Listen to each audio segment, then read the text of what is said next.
Hi there. I am so happy you found your way to Starlet Sinister tonight. I know you are here to escape the noise, so here is my promise. Only few short ads in the first 10 minutes, but after that, silence.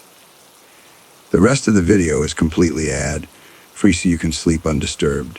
I've dug deep to bring you fresh stories that you won't find anywhere else. I wanted to bring you something real. If that sounds good to you, a sub would help me a lot. Before you close your eyes, let me know one thing in the comments.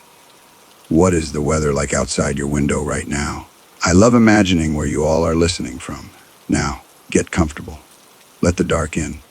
Here is story number 1. Morning light moved slowly across the narrow bathroom window, touching the old mirror above the sink.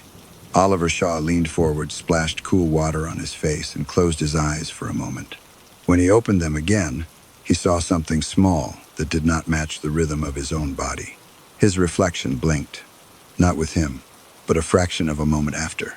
At first, it felt like nothing more than a tired misreading of motion. Oliver had slept barely 4 hours after finishing a long video project the night before.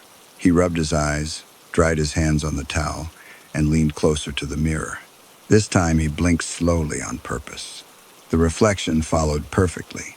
He stood there another moment, watching the quiet bathroom. Pipes hummed somewhere behind the wall, and pale daylight slipped through the narrow window opposite the mirror. Nothing seemed unusual now, and the thought faded the same way small morning doubts usually do.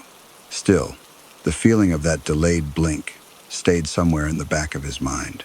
Oliver worked from home most nights, editing long interviews and documentary footage for clients he rarely met in person.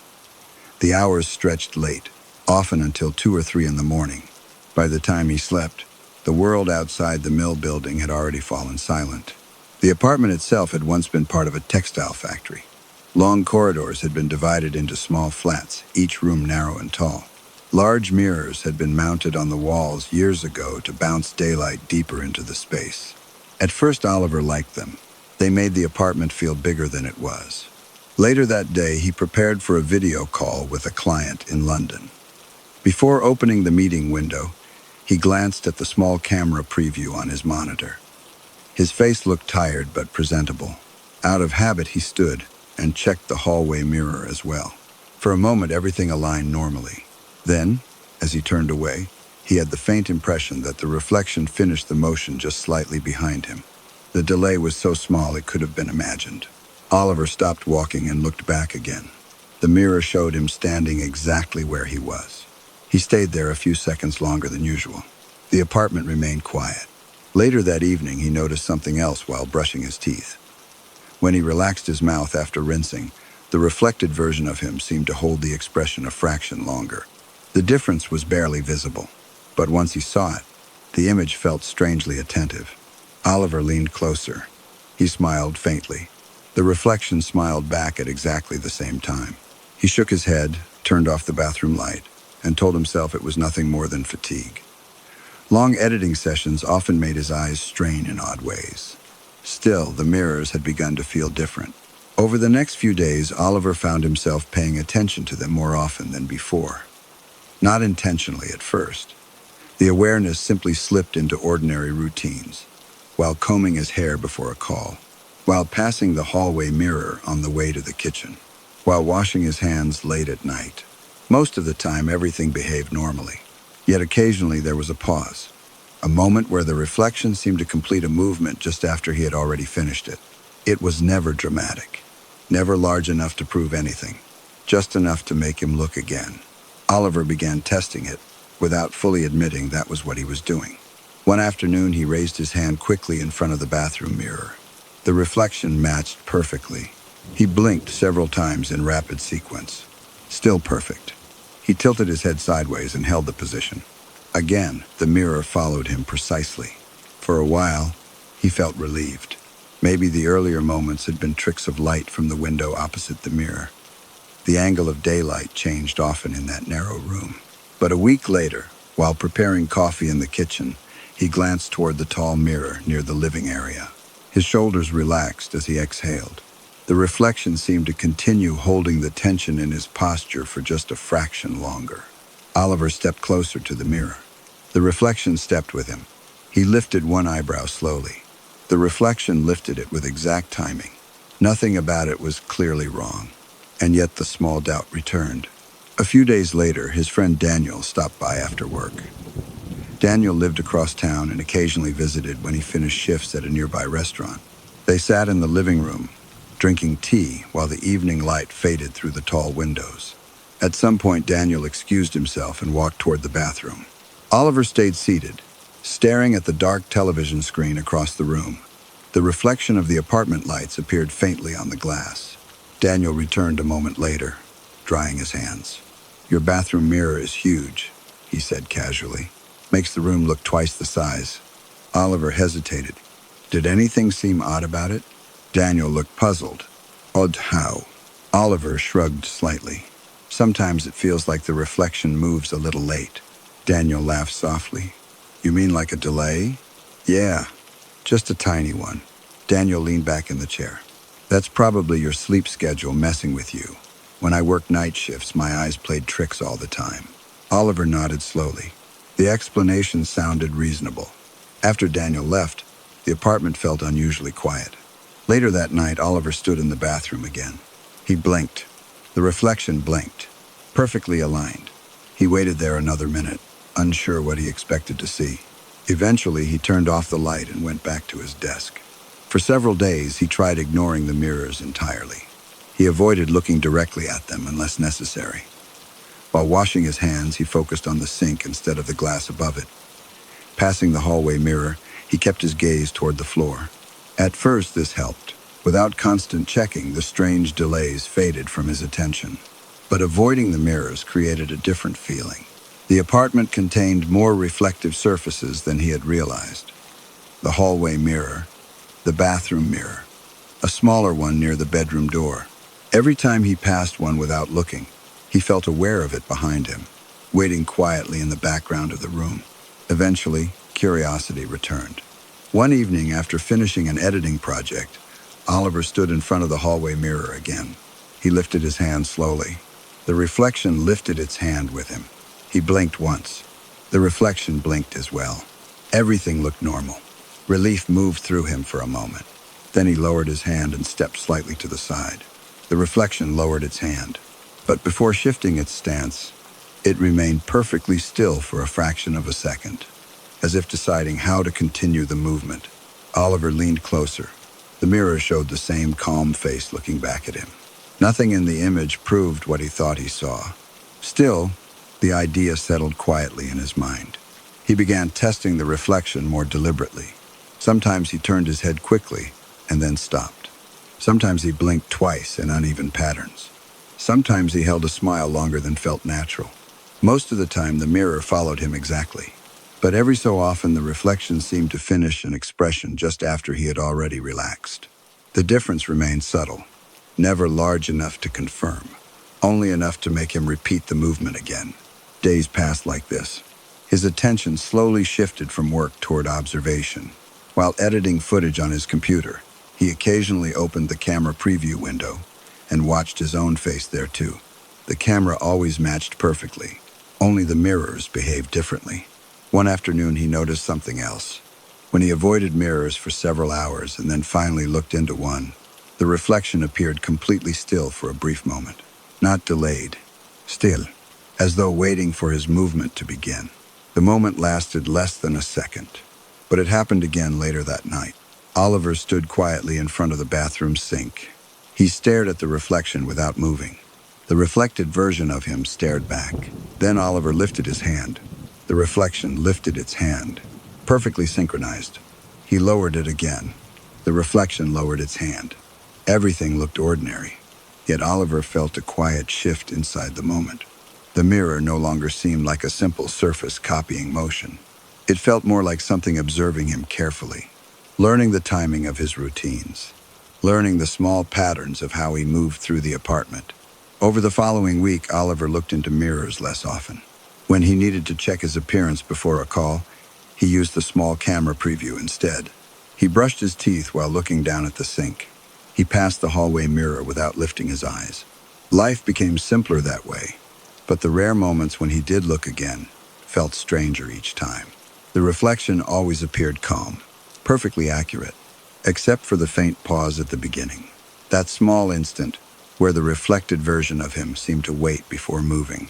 One evening, Oliver stood in the living room long after midnight. The apartment was dark except for the soft glow of his computer screen. Across the room, the tall mirror reflected the faint light. He had not looked directly at it all evening. Eventually, he stepped closer. The reflection waited there quietly. For a brief moment, it remained completely still. Then, as Oliver shifted his weight slightly, the reflection followed. The movement matched perfectly. He watched it for several seconds. Nothing unusual happened. Still, the thought returned again. Not loud or dramatic. Just a quiet possibility. Maybe the mirror had never been copying him. Maybe it had simply needed time to learn the rhythm of his movements. And now that it understood them, it only paused occasionally, waiting to see what he would do next. Oliver remained in front of the tall mirror for a long time after that thought appeared. The room stayed quiet except for the low hum of his computer. Pale light from the screen stretched across the floor and touched the lower edge of the mirror frame. He shifted his weight slightly. The reflection followed him with calm accuracy. Nothing about the image looked wrong. Still, the brief stillness he had noticed earlier lingered in his mind. That small pause before the reflection began moving again. It felt less like a delay now, more like patience. Oliver eventually turned away and returned to his desk. The editing software waited on the screen where he had paused earlier. A row of video clips stretched across the timeline, frozen mid-conversation between two people he had never met. He pressed play and leaned back in the chair.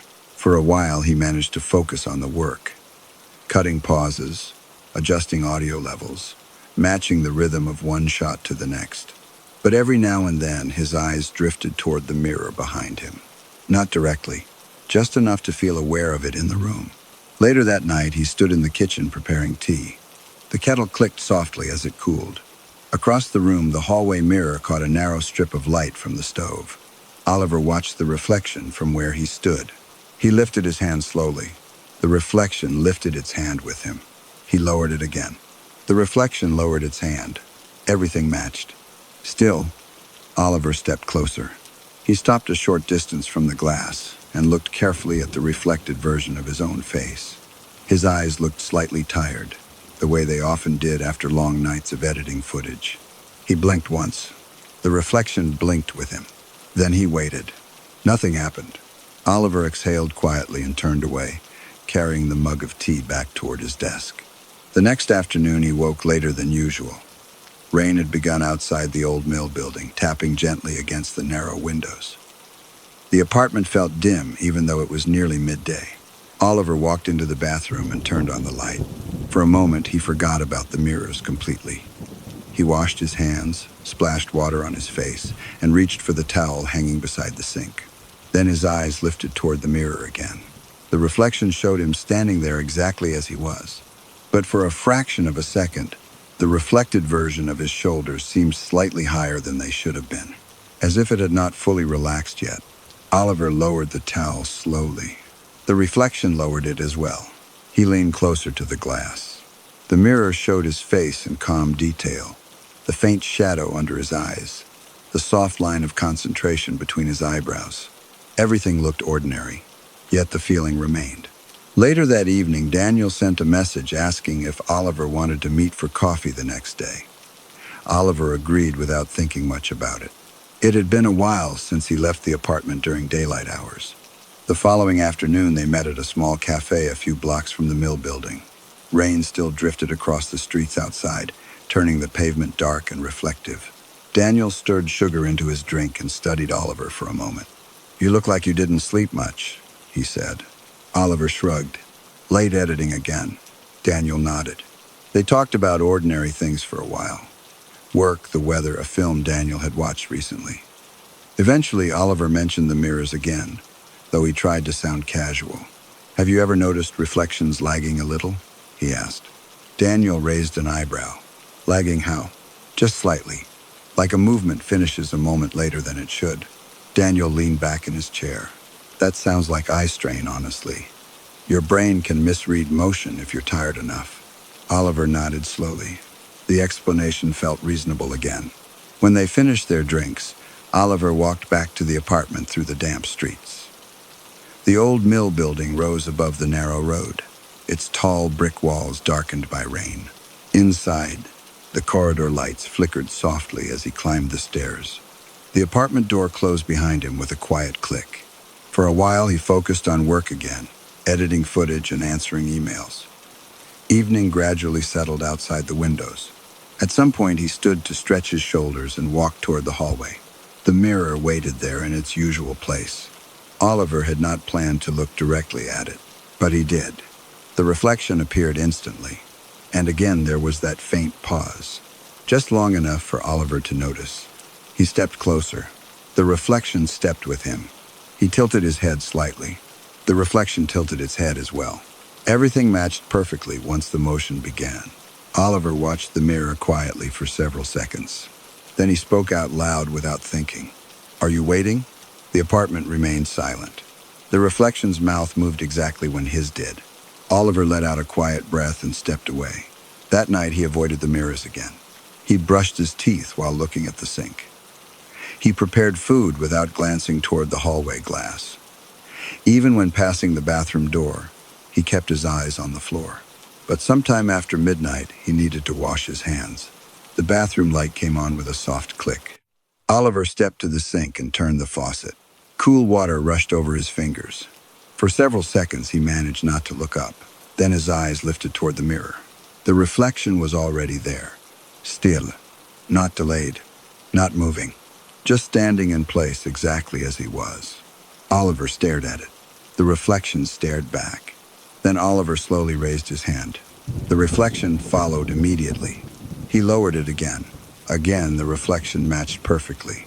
Yet the earlier stillness stayed with him, as if the mirrored version of him had been waiting there longer than the movement required.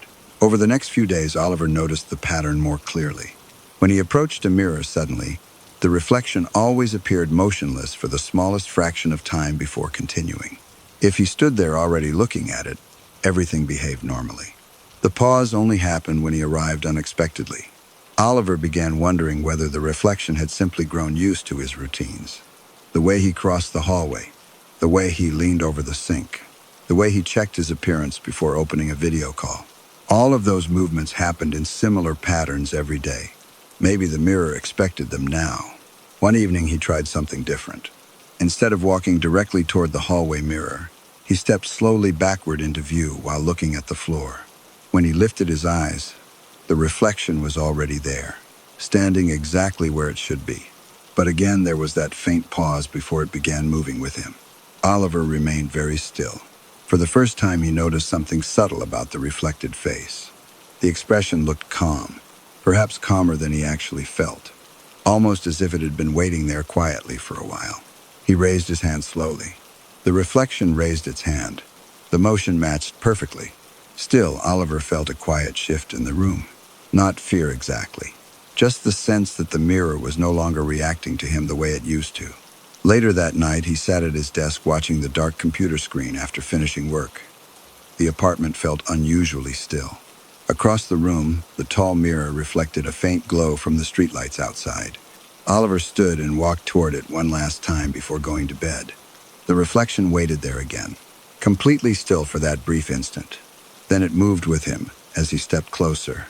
Oliver looked carefully into the glass. His face looked back at him, tired, thoughtful, quiet. Nothing about the reflection appeared different from his own body standing in the room. Yet the thought returned again, gentle but persistent. Maybe mirrors had always needed a moment to recognize movement. Maybe they simply learned the patterns of the people who lived around them. And once they understood those patterns well enough, the pause between movements no longer felt like a delay. It felt more like attention. Oliver stood there another few seconds. Then he turned off the hallway light and walked toward the bedroom. Behind him, the mirror reflected the empty apartment. Still, calm, waiting for the next time he would pass through the room and give it something new to learn. Story number 2. Samuel Hartley parked his car beside the farmhouse just as the afternoon light settled across the fields. The house looked smaller than he remembered, though the long roofline and pale siding were exactly the same. Wind moved slowly through the grass behind the property, brushing the tall weeds that had grown along the fence. He stood for a moment with the measuring tape hanging loosely in his hand. The place had belonged to his grandparents for decades, and after the estate paperwork finally settled, Samuel had been asked to prepare renovation estimates. His job was simple: walk through the structure, measure each room, sketch the layout, and determine what restoration might require. Still, stepping inside felt strangely unfamiliar. The air smelled faintly of dry wood and old paint. Samuel set his notebook on the kitchen counter and looked around the narrow room. Light from the window fell across the floorboards, showing faint marks where furniture once stood. He pulled the measuring tape from his pocket and began with the easiest task: kitchen, wall to wall. He wrote the numbers carefully in the notebook. Then he moved to the hallway. The farmhouse had been built in the 1930s, but over the decades, small additions had stretched the structure outward. Closets had been added where none originally existed. One wall had been pushed slightly forward to widen the kitchen. Another doorway had been sealed and turned into shelving. Samuel moved slowly through the rooms, writing measurements beside quick sketches of the floor plan. Everything seemed ordinary at first. The numbers made sense. The structure followed the rough layout he remembered from childhood visits, until he reached the second bedroom upstairs. The room itself looked narrow but simple. A window faced the back field, and a small closet sat against the inner wall. Samuel extended the measuring tape across the floor and noted the distance between the two longest walls. Then he compared it with the exterior dimension he had written earlier while walking the outside perimeter. He paused. The number inside the room was smaller than it should have been, only by a few inches. Still, the difference felt strange. Samuel checked again. He stretched the tape across the same distance once more and read the measurement carefully. The number remained the same. He looked at the sketch in his notebook. If the outer wall measurement was correct, the bedroom should have been slightly wider. Instead, the interior distance was shorter. Samuel assumed he had simply made a mistake outside. He walked back downstairs, stepped outside into the quiet yard, and measured the outer wall again from corner to corner. The number was unchanged. Standing there beside the siding, Samuel felt a quiet hesitation. The exterior wall suggested the bedroom should have more space than it actually did. He went back upstairs and measured again. The tape clicked softly as it extended across the floor. Same number. Samuel wrote it down again, circling the measurement twice in his notebook. Older houses sometimes contained small framing gaps or insulation cavities between walls. It was not unusual for renovations to create slight inconsistencies between interior and exterior dimensions. Still, something about the difference unsettled him. The missing inches felt too deliberate. Later that afternoon, Samuel began tapping sections of drywall with his knuckles while checking for structural studs. The hollow sound changed slightly depending on where he tapped. Most sections sounded normal, a shallow, dull echo. But when he tapped the narrow strip of wall behind the bedroom closet, the sound deepened. It carried further inside the structure. Samuel tapped again. The hollow tone returned, wider and deeper than the surrounding drywall. He leaned closer to the wall. The space behind it seemed larger than a typical framing cavity. Samuel stepped back and sketched the closet area in his notebook. If the hollow section continued vertically between floors, it might explain the missing interior width. Old houses sometimes contained abandoned service chases for plumbing or electrical wiring. Still, the location felt unusual. The next morning, Samuel continued measuring the rest of the house. Living room, front hallway, stairwell landing. Each time he tapped the drywall, he listened carefully to the sound. Most walls behaved normally, but every so often he found another section where the echo deepened. The patterns slowly began to form. Several hollow spaces appeared in narrow corners where closets had been built. Another appeared along a hallway section where two interior walls met. Samuel began marking these spots with small dots in the margins of his floor plan sketches. By midday, the pattern looked almost like a vertical corridor running through the center of the house. Not a room, just a narrow gap hidden between walls. He stared at the sketch for a long moment. If the space connected between floors, it might run from the first level up to the attic. Samuel tapped the hallway wall again. The hollow sound answered softly. That afternoon, he drove into town to ask about the house's renovation history. A small hardware store near the main road still kept records of older building permits in the area. The owner listened politely while Samuel explained the measurements. Old farmhouses can be strange, the man said, leaning against the counter. People add walls wherever they need them. Samuel nodded. Have you heard anything about this place before? The man thought for a moment. I remember a contractor mentioning it years ago, he said slowly. Said the previous owners kept opening small sections of wall during repairs. Opening them? Just small patches, not full renovations. They'd cut into the drywall, check something inside, then seal it again. Samuel felt a quiet tension settle in his chest. Did anyone say what they were checking? The man shook his head. No idea. They never turned it into a passage or anything like that. Samuel thanked him and drove back to the farmhouse as evening approached. Inside, the house felt cooler than earlier in the day. Shadows stretched along the hallway as the sun dropped behind the fields. Samuel returned to the second bedroom and opened the closet door. The narrow wall behind it looked exactly the same as before. He tapped the drywall again. The hollow echo returned. He crouched slightly and pressed his ear against the surface. At first, there was only silence. Then something inside the wall shifted. Not loudly, just a soft adjustment, like fabric brushing against wood. Samuel pulled his head away from the wall immediately. The sound stopped. He waited there for several seconds. Nothing else moved. The house remained quiet. Samuel stepped back and looked at the closet wall carefully. The drywall showed no cracks or seams where it had been opened before. Still, the hollow depth behind it felt larger than he expected. He tapped the wall again. The echo sounded slightly different now, subtler, as if the empty space inside had changed shape. Samuel returned to the hallway and tapped another section of wall where he had marked a hollow earlier. The sound answered again, but now the depth seemed slightly deeper than before. He frowned. Maybe he had simply misjudged the echo the first time. He opened his notebook and compared the dots he had marked earlier. If the hollow sections connected vertically, the internal gap might form a narrow corridor running between rooms, a leftover cavity from earlier construction phases. Samuel tried to reassure himself with that explanation. Still, the quiet shift he had heard behind the closet remained in his thoughts. The next day, he began mapping the hollow sections more carefully. He walked through the house, tapping walls at regular intervals and marking each deep echo in the notebook. Slowly, the pattern expanded.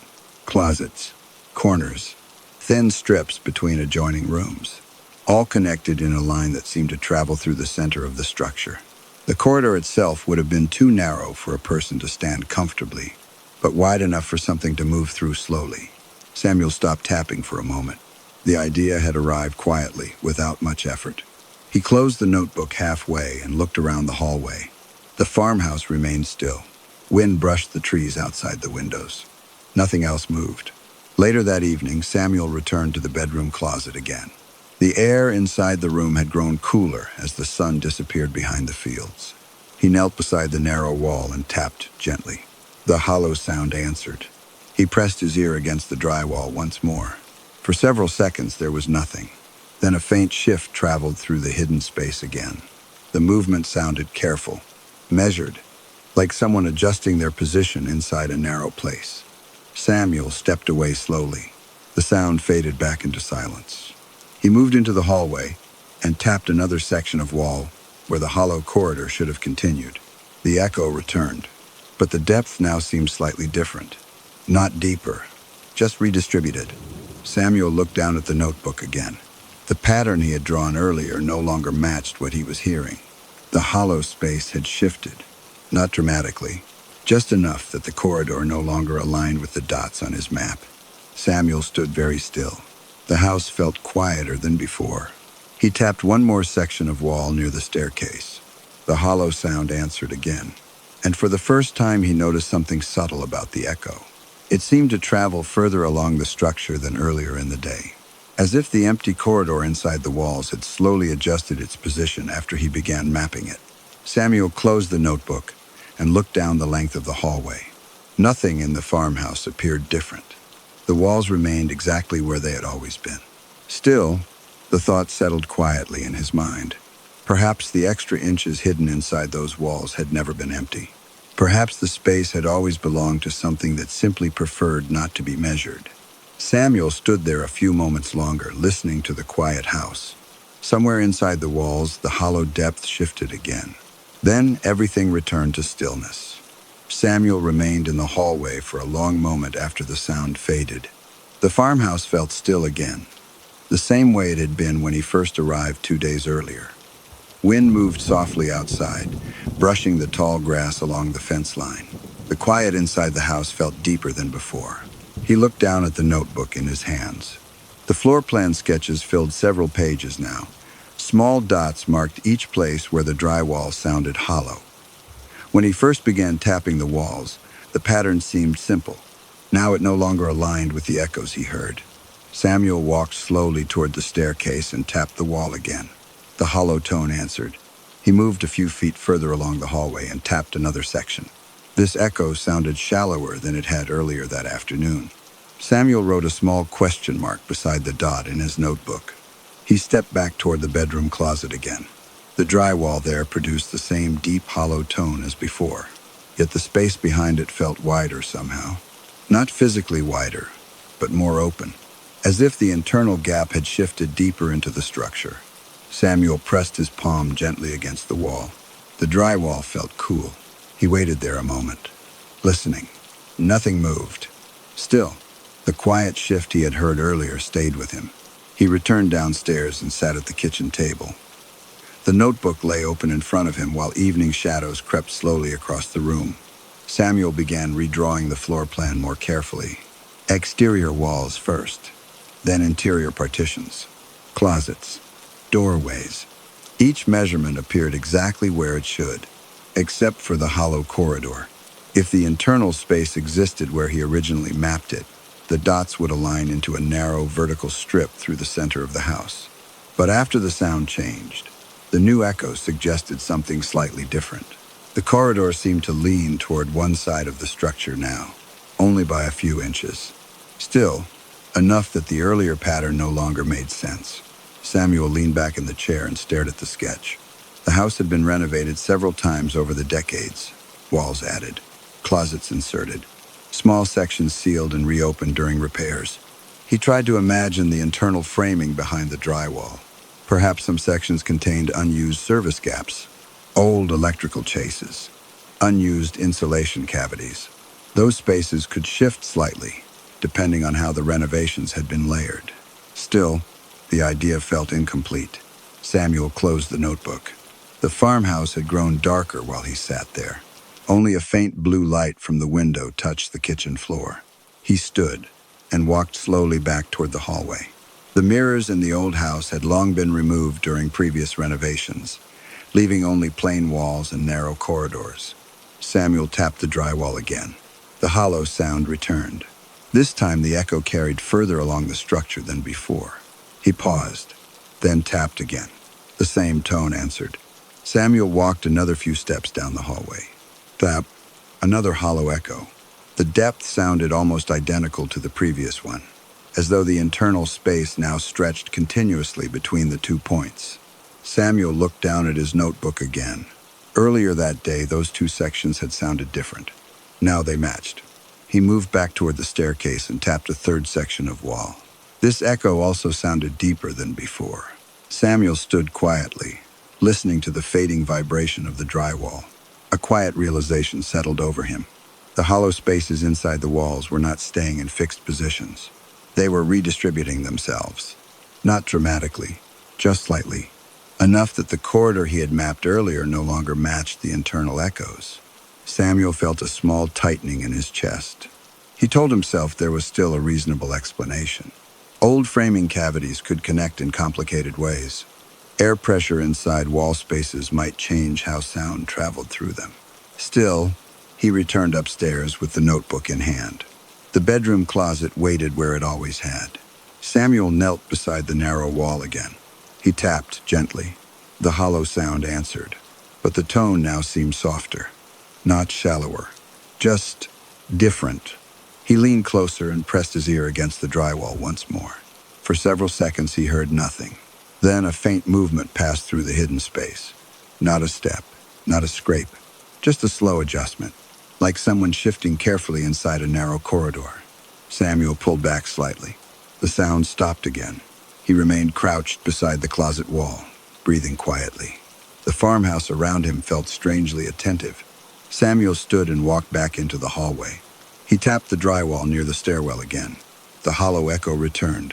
This time the sound carried upward, as though the internal space had extended closer to the second-floor ceiling. Samuel opened the notebook and marked the new echo pattern. The dots slowly formed another corridor, but this one leaned toward the staircase instead of the center of the house. He looked back toward the bedroom. If the hollow spaces were adjusting themselves in response to where he tapped, the idea arrived slowly. Samuel closed the notebook again. He walked downstairs and stepped outside onto the porch. Night had settled over the fields. The farmhouse stood quiet beneath the dark sky. Samuel took a long breath of cool air.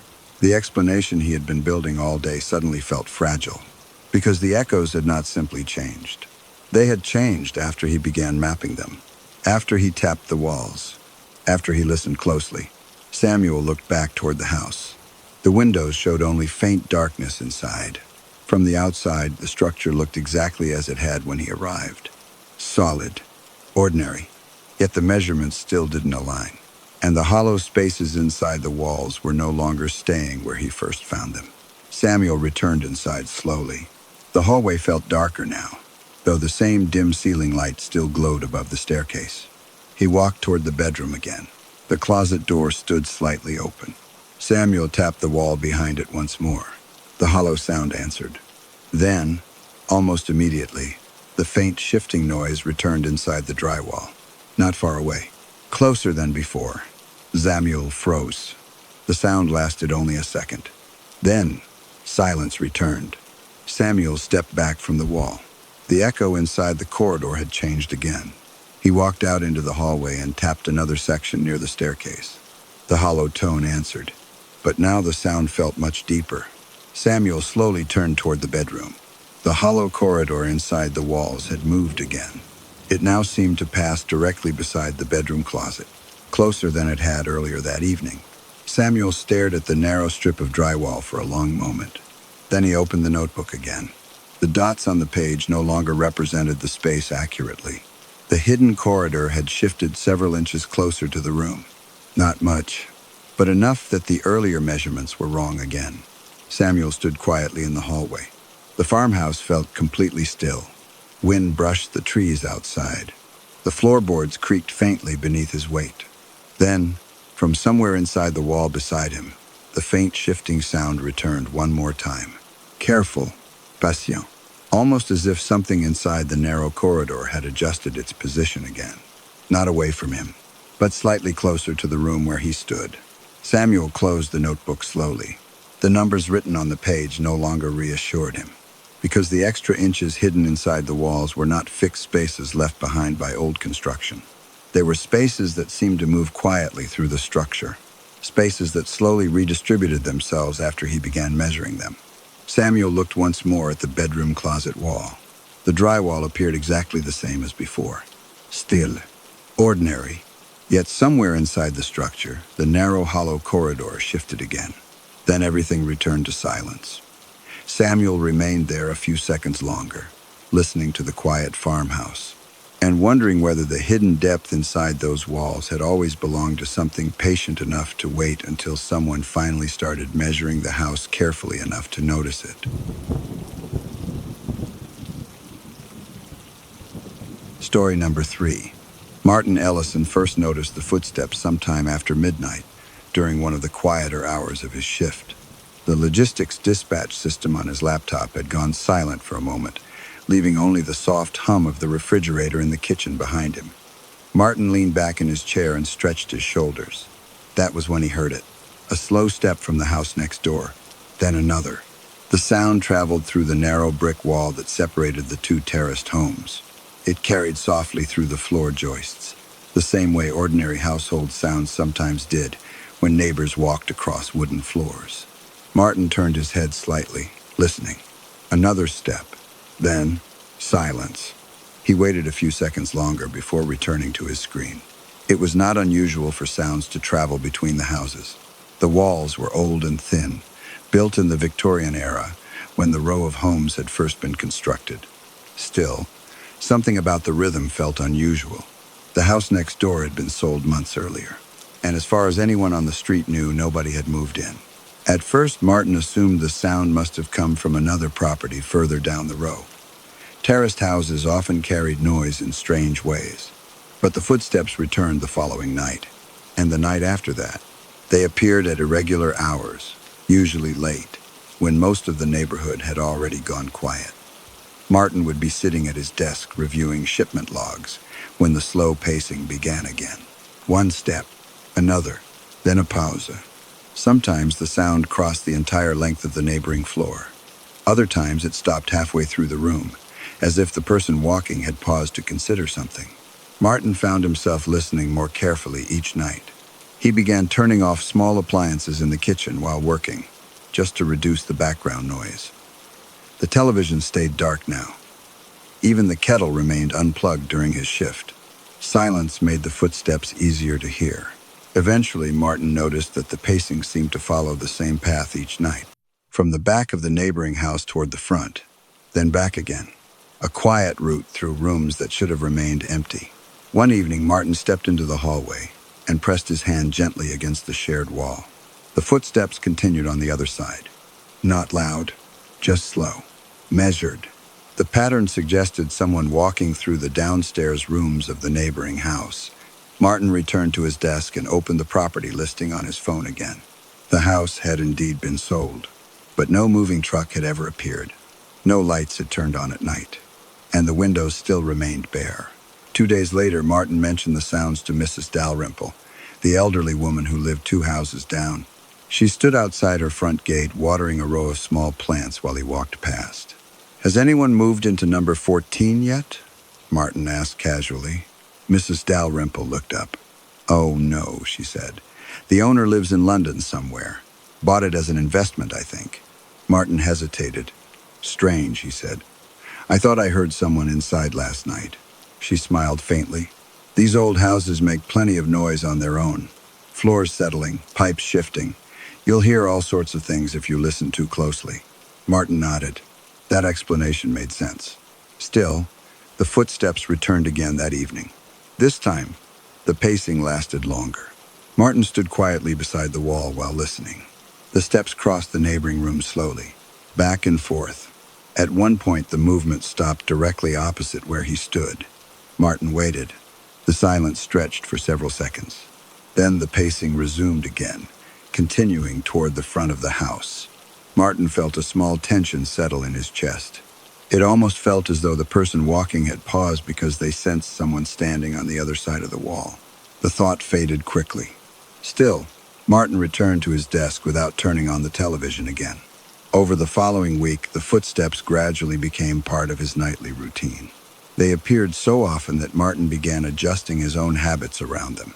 When the pacing started, he lowered the volume on his computer speakers. Sometimes he stood quietly beside the wall, just to follow the route of the steps. Other nights, he simply listened from his desk. The pattern remained consistent. The pacing usually began near the back of the neighboring house, then crossed the floor slowly toward the front room, then returned again. Occasionally, the footsteps paused halfway through the route, always near the same point, near the wall that separated Martin's living room from the neighboring property. Late one evening, Martin stood in the hallway with the lights turned off, listening again. The pacing had begun a few minutes earlier. He could picture the layout of the neighboring house in his mind. Most of the homes on the street followed identical floor plans. The route of the steps matched the path someone would take from the back kitchen toward the front sitting room. Martin leaned slightly closer to the wall. The footsteps slowed, then stopped. For a moment, the silence felt unusually focused, as if the person on the other side had also stopped beside the wall. Martin remained very still. Several seconds passed before the pacing resumed again. That night, he noticed something else. A faint smell drifted into the hallway. Old tobacco smoke. The scent settled gently near the floorboards where the wall met the wooden floor. Martin frowned. Nobody on the street smoked anymore, at least not regularly. and the neighboring house still appeared empty. He opened the front door briefly and stepped outside. The night air smelled clean and cool. No trace of smoke. When he stepped back inside, the faint scent had faded again. The next few nights passed quietly. The footsteps continued their slow routine through the neighboring house. Sometimes they lasted only a minute or two. Other times they continued for nearly half an hour. Martin began mapping the pacing in his mind.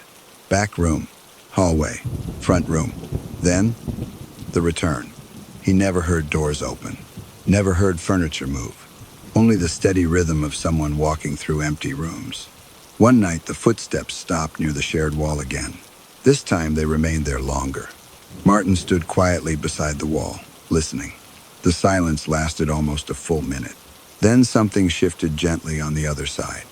Not a step, just the faint sound of weight adjusting, as if someone had leaned slightly closer to the wall. Martin felt a quiet unease move through him. He stepped back slowly. The footsteps resumed again a moment later, continuing their slow route through the house. The tobacco smell returned again that night, stronger this time. It drifted through the narrow gap beneath the skirting board, settling along the floor near the hallway. Martin crouched down and looked along the base of the wall. There was no visible gap large enough for smoke to pass through. Still, the scent remained faintly in the air. The next evening, Martin returned home earlier than usual. The neighboring house remained dark, curtains still absent, no lights anywhere inside. He stood on the pavement for a moment, studying the windows. The interior looked completely empty. Later that night, the footsteps began again, but something about the pacing felt slightly different. The route seemed shorter. Instead of walking the full length of the neighboring house, the steps now turned around halfway through the floor. Martin listened carefully. Back room, hallway, pause, then back again. The person walking seemed to spend more time near the center of the house now, closer to the shared wall. Martin turned off the lights in his living room and stood quietly beside the wall again. The footsteps approached slowly, then stopped, directly opposite where he stood. For a moment, neither side moved. Then a faint shift passed through the wall again, almost like someone resting their hand against the brick. Martin waited. The silence stretched for several seconds longer. Then the footsteps resumed once more, retreating slowly toward the back of the neighboring house. Martin returned to his desk, though he found it harder to focus on the shipment logs. The pacing continued in shorter loops for nearly 20 minutes before finally fading. Over the next few nights, the pattern repeated again. The steps no longer crossed the entire neighboring floor. They remained closer to the center, closer to Martin's side of the house, and the pauses near the shared wall grew longer each night. One evening, the footsteps stopped there for nearly 2 full minutes. Martin stood quietly beside the wall during that entire time. The tobacco scent drifted through the hallway again, old, faint, almost like smoke absorbed into clothing many years ago. Martin closed his eyes for a moment while listening. The silence on the other side felt unusually attentive. Then the footsteps finally resumed again, slowly retreating toward the back of the neighboring house. Martin remained beside the wall for a while longer after the pacing stopped. The house next door felt quiet again, just like it always did after midnight. Yet something about the rhythm of the footsteps had changed. They no longer explored the entire house. They circled the same small area now, near the center, near the wall that separated the two homes. Martin eventually returned to his desk. But before sitting down, he looked once more toward the shared wall. The quiet felt heavier than before, almost like someone on the other side had grown used to his presence there, as if the pacing had slowly shifted closer because the person walking had realized that someone else was listening, and perhaps had begun adjusting their route through the empty house so they could stand near that wall more often. Listening as well, Martin remained beside the wall for several seconds after the footsteps faded. The quiet inside both houses settled slowly again. Outside, somewhere along the street, a car passed and disappeared into the distance. The sound barely reached the narrow living room. Martin returned to his desk, but did not sit down immediately. The shared wall remained only a few feet away. In the silence of the room, it felt more noticeable than usual, like a thin surface separating two spaces that were almost connected. He lowered himself into the chair and looked back at the computer screen. Shipment routes filled the monitor, Small notifications appeared and disappeared while trucks moved along quiet motorways across the country. Still, Martin found himself listening more than working. The footsteps did not return that night. Yet the silence on the other side of the wall felt different now. Not empty, just quiet. The next evening, his shift began later than usual. Rain had started sometime after sunset, tapping gently along the windows of the terraced houses. The narrow street outside looked dim beneath the streetlights. Martin made tea and sat at his desk again. For nearly an hour, nothing unusual happened. Then the footsteps returned. They began softly, near the center of the neighboring house. Martin recognized the rhythm immediately. One step, another, then a pause. The pacing remained close to the shared wall this time, back and forth. Only a few meters of floor. Martin stood up slowly. The footsteps continued. He walked to the wall and rested his hand against the cool plaster. The steps stopped almost instantly. Martin waited. The quiet stretched across several long seconds. Then something shifted faintly on the other side of the brick. Not walking, just a slight movement, as though the person standing there had turned their weight from one foot to the other. Martin held his breath without realizing it. The tobacco smell returned again, faint but clear. It drifted through the same narrow space near the floorboards. The scent lingered quietly in the hallway. Martin stepped back. The footsteps resumed again after a moment, but they did not move far. Instead, they circled the same small route again. Back, pause, forward, pause, almost like someone walking slowly while thinking. The pattern repeated for nearly 10 minutes before fading again. Martin returned to his desk and stared at the screen without reading the text. The quiet pacing in the other house no longer felt random. It felt deliberate, like someone adjusting their routine. The following night, the footsteps returned earlier. Martin had barely sat down when the slow pacing began again. The route remained the same, near the center of the neighboring house. Near the shared wall, Martin turned off the kitchen light this time. The room dimmed slightly. The footsteps continued. He walked quietly to the wall again and leaned closer. The pacing slowed, then stopped. For a moment, the silence felt strangely balanced.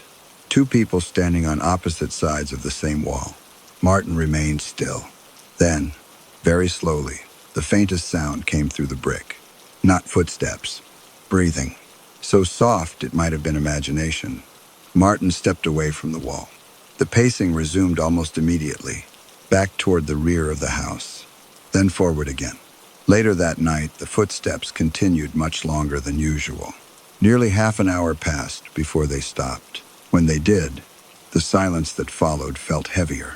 Martin stayed awake longer than necessary, listening, but nothing else happened. Over the next several nights, the pattern slowly changed again. The footsteps now began closer to the shared wall, not at the back of the house like before, and they rarely moved more than a few steps away. Martin started recognizing a rhythm. 3 steps, pause, 2 steps back, pause, then stillness, almost like someone pacing a narrow waiting room. The tobacco smell appeared more frequently too, never strong, just faint traces that drifted along the hallway floor. Martin began noticing something else as well. Whenever he stood beside the wall, the footsteps paused, not always immediately, but soon, sometimes within seconds, other times after a few more steps, yet eventually they always stopped.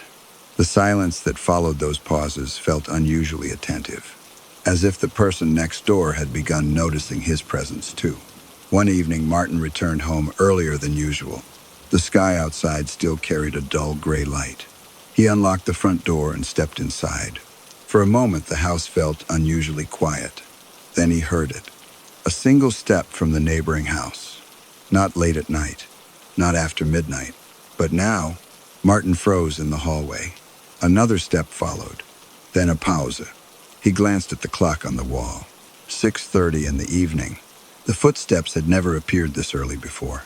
They moved slowly across the neighboring floor, then stopped near the shared wall again. Martin did not move for several seconds. The tobacco smell drifted through the hallway again, stronger than before. He walked slowly toward the wall. The steps stopped. The silence stretched again between the two houses.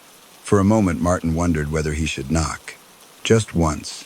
A small sound against the plaster, to see if the person next door responded, but he did not. Instead, he stood quietly and waited. After nearly a full minute, the footsteps resumed again, moving slowly away from the wall. Martin remained there for several seconds after the sound faded.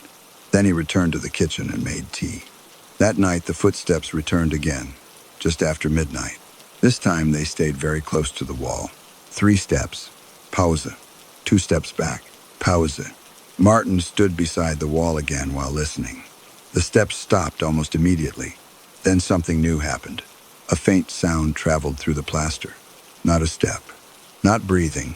A small movement, like fingers brushing lightly along the other side of the wall. Martin stepped back slowly. The footsteps resumed again after a moment, but they remained in that same small area. Back. Pause. Forward. Pause. The pacing continued quietly for several minutes. Eventually it faded once more. Martin returned to his desk again, but he found himself looking toward the shared wall more often now. The quiet presence next door had slowly become part of his nightly routine, just like the shipments on his screen, just like the dim street lights outside.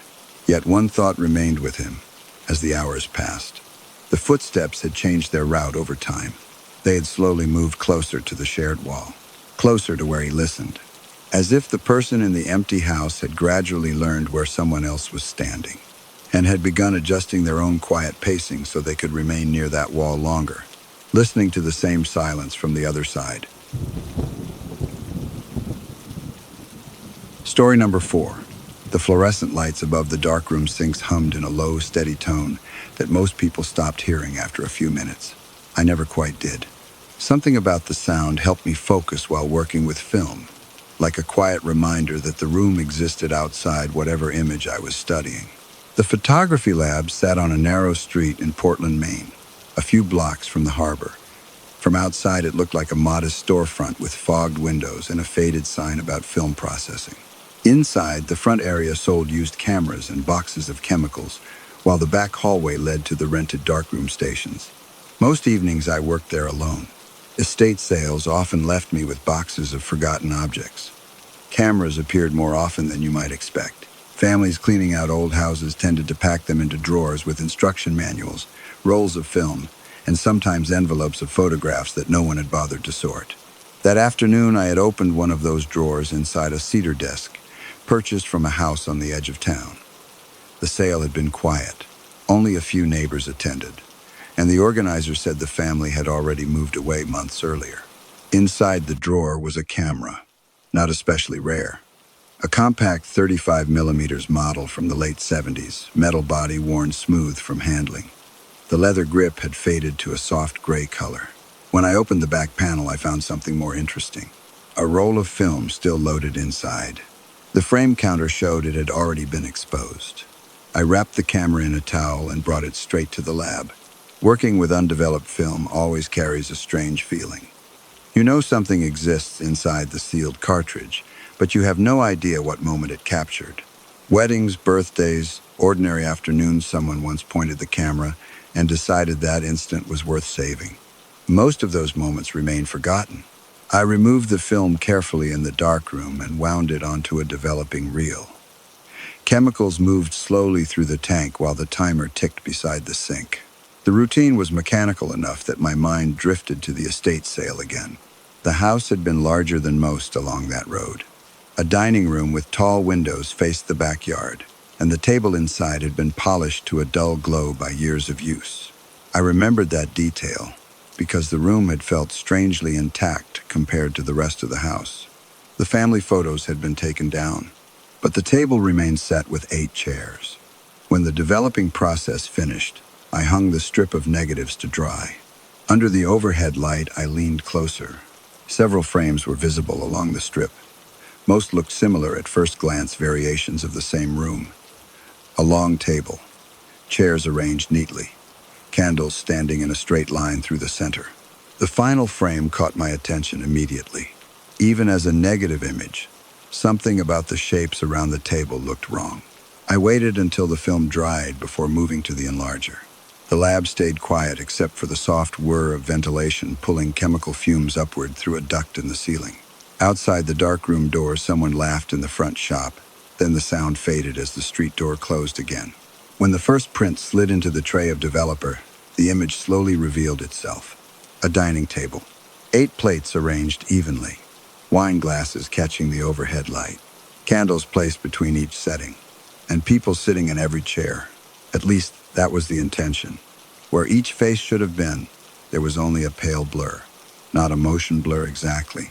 More like someone had gently wiped away the details of their features while leaving the rest of their bodies intact. Shoulders remained clear. Clothing folds appeared sharp, but the faces were soft shapes with no structure. At first, I assumed the long exposure explanation that older cameras often produced. If someone moved during the shot, their face could smear slightly while the rest of the scene stayed crisp. Yet something else stood out immediately. The candle flames were perfectly frozen. Even a quiet room usually produces a small flicker in candlelight. Long exposure would stretch those flames into faint streaks. Instead, each flame held a clean teardrop shape above its wick. I lifted the print closer to the red safe light. The silverware reflected narrow lines of brightness from the overhead lamp. Wine glasses showed thin highlights along their curved edges. Nothing in the room suggested motion had occurred when the photograph was taken. Only the faces. I placed the print aside and developed the next frame. This one showed the same dining room earlier in the evening. The table had been partially set, plates stacked near one end, candles not yet lit. Chairs stood pushed slightly away from the table as if someone had been moving around them. The room appeared empty. Still, one chair caught my eye. Its position seemed slightly angled toward the table compared to the others. I studied the negative again under the magnifier. The angle was subtle enough that it could easily be accidental. The next frame developed slowly. Now the candles were standing upright along the table, though still unlit. The plates had been arranged in their final positions. Glasses rested beside them. Again, the room appeared empty, but the same chair had shifted closer to the table, only a few inches. Perhaps someone had sat down briefly while arranging the place settings. That seemed reasonable. The photographer might have stepped away for a moment and captured the room before guests arrived. I moved to the next image. More preparation. Napkins folded beside the plates now, and the chair had changed position again. This time its back touched the edge of the table. The rest of the room remained identical. I leaned back slightly from the enlarger. Small irregularities happen often in old photographs. Someone bumps a chair. Another person moves through the frame while the shutter stays open. Yet the pattern continued across several frames. Every image showed the room without people, except the chairs kept adjusting themselves between shots. A quiet sensation settled in the room around me. Not fear exactly, more like the feeling that something inside the sequence deserved closer attention. I returned to the final photograph of the dinner. The blurred faces looked less like motion now, more like absence. The bodies appeared relaxed in their seats. Hands rested near plates. One figure seemed to be reaching toward a glass. Another leaned slightly toward the center of the table as if speaking to someone nearby. Normal gestures. Only the faces refused to exist.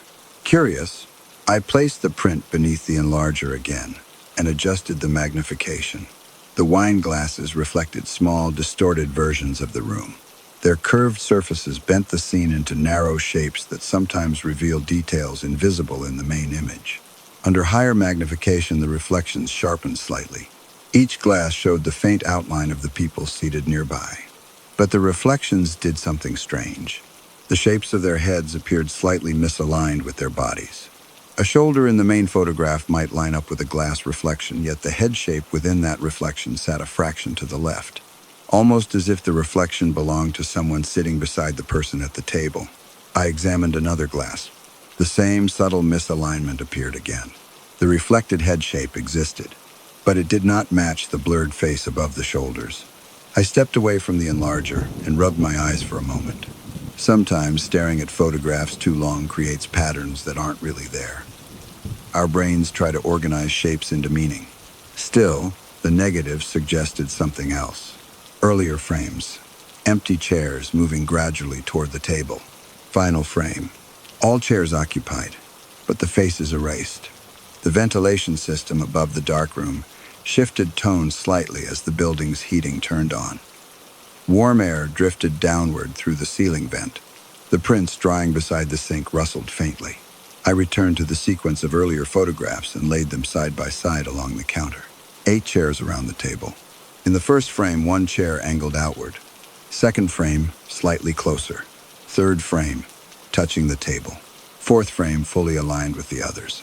Across the sequence, each chair reached its final position, as if people had taken their seats slowly. Only the camera never captured them entering the room. I studied the reflections in the glasses again. This time, something else emerged. In one reflection, the head shape appeared clearer than before. Not detailed, but more defined than the blur above the shoulders. For a moment, the thought crossed my mind that perhaps the blur wasn't caused by motion at all. Maybe the camera had focused incorrectly, or the lens contained some optical flaw. But the plates remained perfectly sharp. So did the edges of the table. I placed the final photograph back under the enlarger. Under higher contrast settings, the blurred faces seemed to fade even further. They were not smeared outward like typical motion blur. Instead, they looked gently softened, as if the photograph had captured everything in the room except the part of each person that made them identifiable. Behind the dark room wall, someone unlocked the front door of the shop again. The faint ring of a bell echoed through the hallway. A voice spoke quietly with the shop owner. I gathered the prints and stepped out into the main room. The estate sale organizer stood near the counter speaking with Mara, who ran the lab most evenings. When she noticed me holding the photograph, she smiled politely. "You already developed that role?" she asked. I nodded. "Did the camera still work?" "It did," I said. "Actually, I wanted to ask you something." I placed the print on the counter. She leaned forward slightly. For a moment, her expression stayed neutral. Then she frowned in mild confusion. "I don't recognize anyone," she said. "It was taken in that house," I replied. "The dining room." She looked closer. "The table matches," she said slowly, "but I can't tell who those people are." That's the strange part. Mara studied the photograph as well. "Faces look blurred," she said. "Maybe the camera moved." "The candles didn't move," I said. The organizer glanced back at the image once more. "That family used to host dinners often," she said after a moment.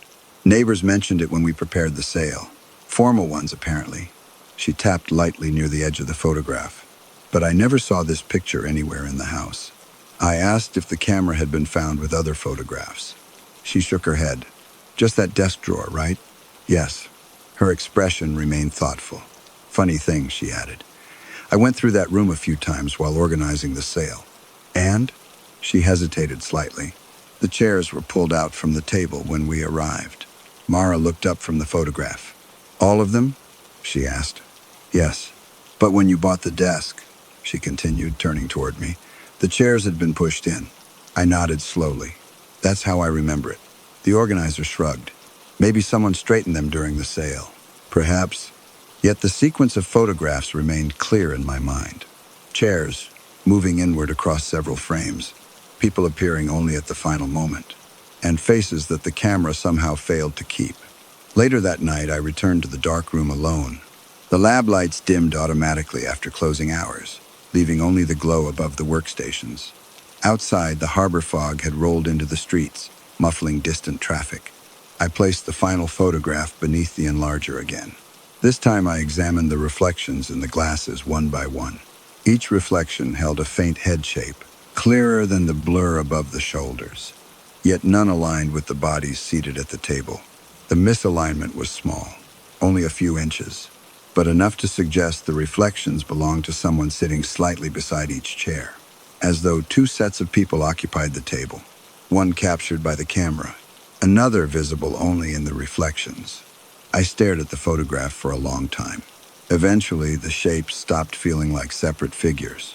Instead, they resembled something simpler, empty seats being filled gradually, not by people entering the room, but by the quiet suggestion that they had been there all along, and the camera had simply chosen which parts of them to keep. The longer I studied the photograph, the less it behaved like an ordinary image. At first, it had been a curiosity, an unusual flaw, Something technical that could probably be explained by the way older lenses handled light or how film responded to exposure. But the reflections refused to cooperate with that explanation. I placed the print beside the earlier photographs again and leaned closer to the counter. The room stayed silent except for the distant hum of the ventilation system, pushing air through the darkroom ducts. In the earlier frames, the dining room looked peaceful. Chairs slightly out of place. Candles waiting to be lit. Plates stacked neatly beside the table as if someone had stepped away halfway through preparation. No people. Yet the sequence created a quiet sense of movement. A chair shifting inward, another rotating slightly, a third appearing closer to the table edge than it had been before. Each change was small enough to ignore by itself. Together they suggested something slower and harder to define, as though the room had been filling gradually while the camera watched. I returned my attention to the final photograph. 8 blurred faces. 8 bodies seated comfortably at the table. The reflections in the wine glasses showed faint head shapes beside those bodies, not directly above them. I wondered if the lens might have introduced some kind of distortion. Curved glass often bends reflections in ways that confuse perspective. To test that idea, I adjusted the enlarger again and focused on a single wine glass near the center of the table. Under stronger contrast, the reflection became clearer. Inside the narrow curve of the glass, I could see a shoulder. The shoulder belonged to the person seated at that place setting, but the head shape in the reflection sat slightly to the right of where the blurred face appeared in the photograph. The distance was small, perhaps the width of a hand. Still, it felt deliberate somehow. I moved to the next glass. The same pattern repeated, body aligned, head reflection displaced. By the time I reached the 4th glass, I noticed something else. Each reflected head shape appeared sharper than the blurred faces above the shoulders. Not detailed enough to identify a person, but defined enough to resemble a real silhouette. The blurred faces in the photograph, on the other hand, had no shape at all. Only soft, pale spaces where features should have been. I sat down on the small stool beside the enlarger. Sometimes photographs capture things that the photographer never intended. Background details. Strangers walking through the edge of a frame. Moments that only become interesting years later. But this image behaved differently. It seemed to contain 2 slightly different versions of the same scene. One version showed 8 people sitting at dinner. The other suggested 8 head shapes that did not quite belong to those bodies. A quiet thought crossed my mind. Perhaps the reflections were simply showing other people in the room, guests standing nearby. But if that were the case, their bodies should also appear somewhere in the photograph. Instead, the room looked carefully arranged. No extra chairs. No standing figures. Only the 8 people already seated. I leaned back and rubbed the side of my neck. The air inside the lab had grown warmer as the heating system continued pushing air through the building. A faint smell of developer still lingered in the darkroom hallway behind me. Outside the windows, fog had thickened over the street. The photograph rested beneath the enlarger lamp, the blurred faces quietly refusing to return. For a moment, I tried imagining the scene as it might have looked before the photograph was taken. Guests entering the dining room, chairs sliding softly across the floor, candles being lit one by one along the table, the camera sitting somewhere nearby, perhaps on a small tripod.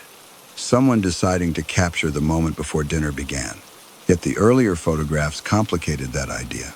In those frames, the room was empty, still changing, still adjusting itself. I returned to the negatives hanging beside the sink. The final few frames had already been printed, but several earlier ones remained. I placed another strip under the enlarger. The image appeared slowly in the tray. This photograph showed the dining room from a slightly different angle. The table was still being prepared, though the candles now stood upright in their holders. The room looked empty again, but one detail had shifted. A napkin had appeared beside the far plate. In the previous frame, that plate had been bare. The change was small, yet it suggested someone had been standing there between exposures. Someone the camera never captured. I developed the next frame. Another napkin placed. Another chair moved slightly closer. Another small adjustment that should have required a person in the room. The sequence continued. Objects rearranged themselves across several photographs. Plates aligned. Chairs pulled in. Candles lit. But the room remained empty until the final frame, where 8 bodies appeared, and 8 faces did not.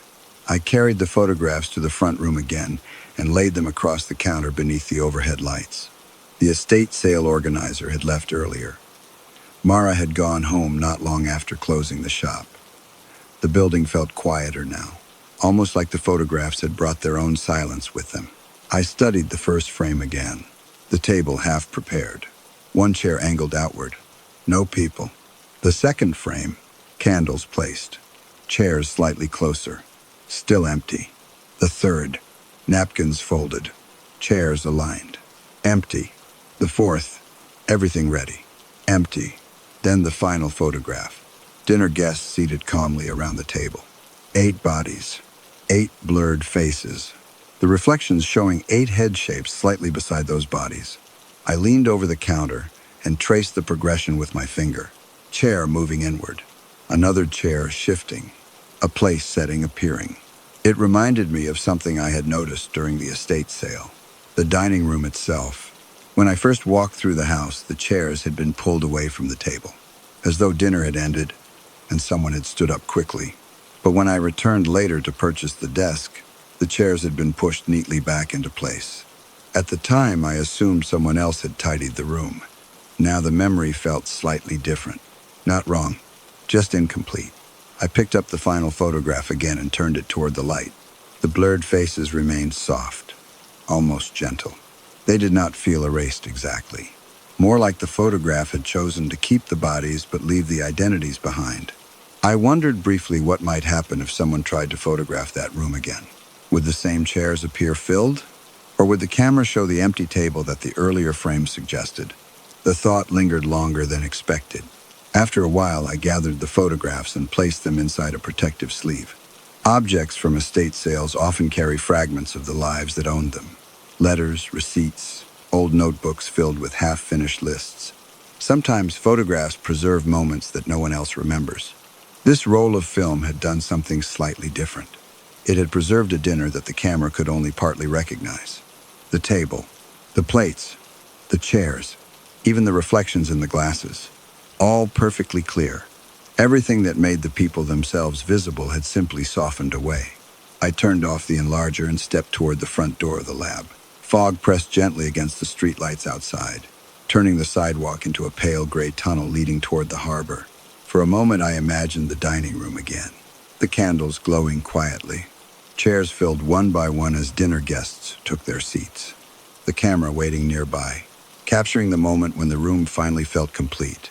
Except perhaps the photograph had recorded the scene exactly as it had appeared. Not empty, not entirely full, just a table where the chairs had slowly been taken, and a camera that decided the part of each person worth keeping was everything except the part that proved they had ever been there. Story number 5. Ryan Caldwell had grown used to the quiet in ways he never expected. When his brother Daniel still lived in the house, evenings had a steady background rhythm television murmuring from one room, footsteps moving down the hallway, a voice asking whether there was any coffee left. Now the house mostly held its breath. Ryan worked evening shifts for a small IT help desk company, answering support calls from a laptop set up on the living room table. The job suited him. It required patience more than energy, and the soft glow of the screen filled the room with just enough light to keep the walls from feeling empty. The house itself was simple. A ranch-style layout built in the late 70s, with a long hallway stretching from the living room to the bedrooms. Thin interior doors and a central air system carried sound through the vents so clearly that conversations from one room sometimes drifted faintly into another. Ryan had learned that during the first week living alone. One evening he heard a neighbor outside speaking on the phone. The words traveled through the vent near the hallway ceiling and arrived in the living room as a faint, distorted murmur. For a moment, it had sounded almost like someone whispering from the kitchen. After that, he paid more attention to the house's small sounds. Air moving through the vents, the soft shift of wood as the temperature dropped at night, occasional traffic sliding along the distant street. It was the kind of quiet that encouraged listening. That night began like most others. Ryan finished his last help desk call just after 10 and leaned back in the couch with a cup of tea balanced carefully on the armrest. The television stayed muted while he read through a few technical articles on his phone. The hallway light was off. Only the glow from the living room lamp reached the entrance of the corridor, leaving the far end of the hall gently dark. The house felt settled. Then a voice said his name. Ryan. The sound came from the hallway. Not loud, not urgent, just a calm call, spoken the same way Daniel used to call him from the kitchen when dinner was ready. Ryan looked up immediately. For a moment, he didn't move.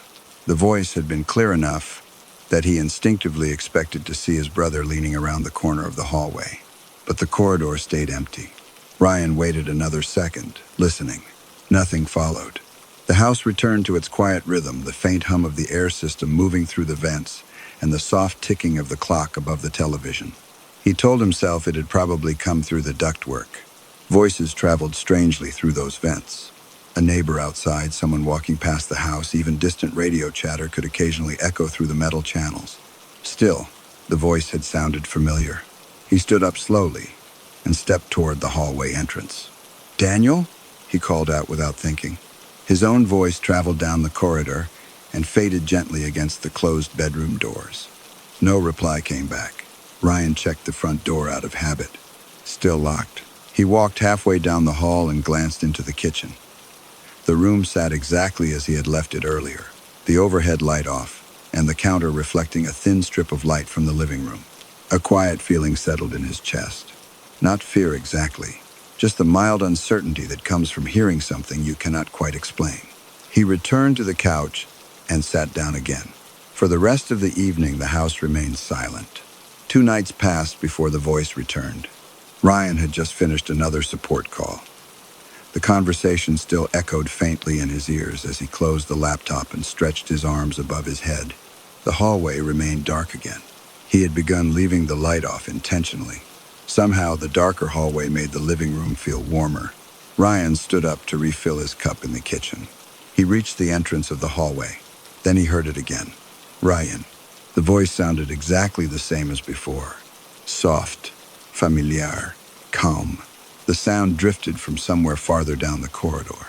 Ryan stopped moving. The strange thing was how natural the voice felt.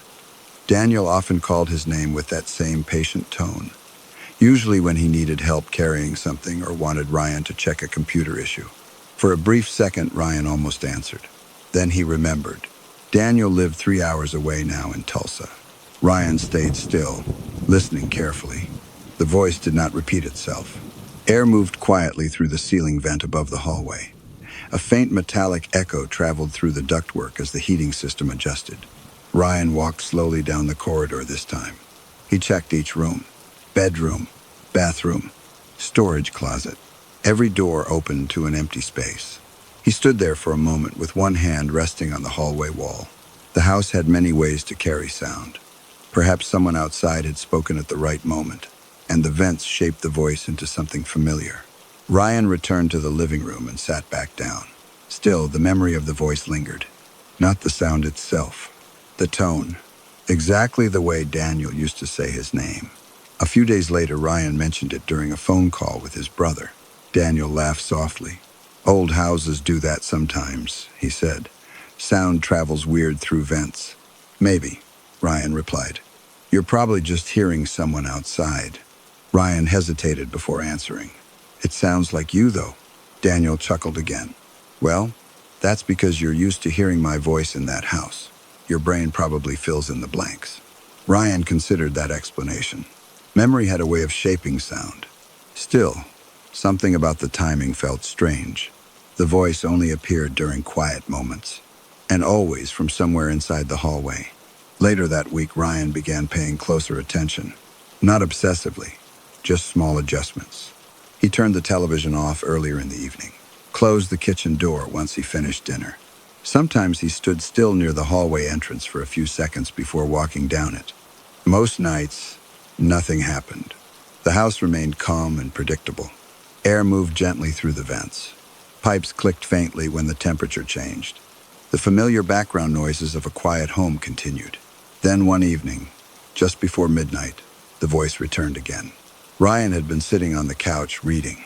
At some point, he realized he was about to stand up and head toward the kitchen for another cup of tea. He leaned forward slightly, and the voice spoke. Ryan.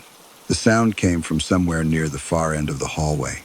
Ryan remained seated this time. The call had arrived at the exact moment he decided to move. He waited. The voice did not repeat. He slowly leaned back against the couch again.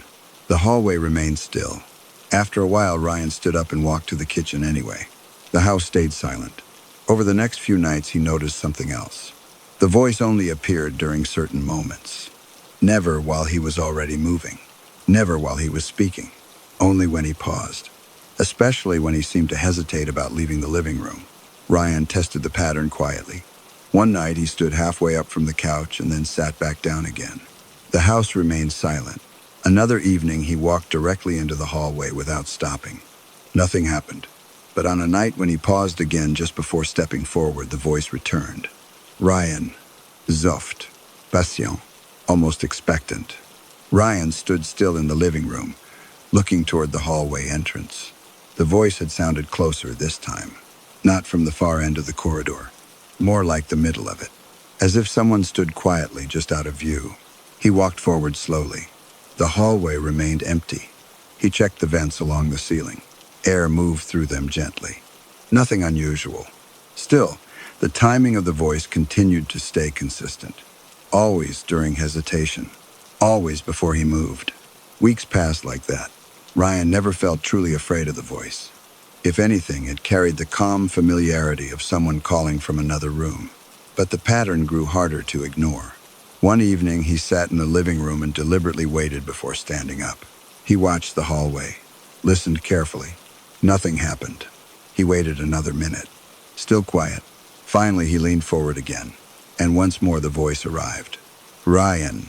This time it came from the kitchen doorway. Ryan stood up quickly and walked toward the sound.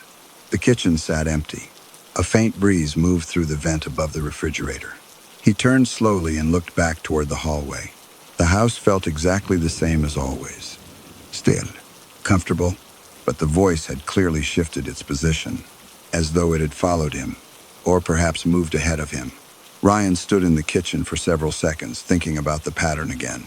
The voice only appeared when he paused, almost like it was waiting for that moment, waiting for him to listen. Late one night, he decided to try something different. Ryan turned off every light in the house except the lamp beside the couch. The living room glowed softly. The hallway beyond it remained dark. He sat quietly for a long time without moving. Eventually, the house settled into complete stillness. Ryan leaned forward slightly. He prepared to stand, but instead he paused. He did not move. He simply remained halfway between sitting and standing, listening. The silence stretched gently across the hallway. Then the voice spoke again. Ryan. The sound came from very near the hallway entrance this time. Not distant, not echoing, just a few feet away.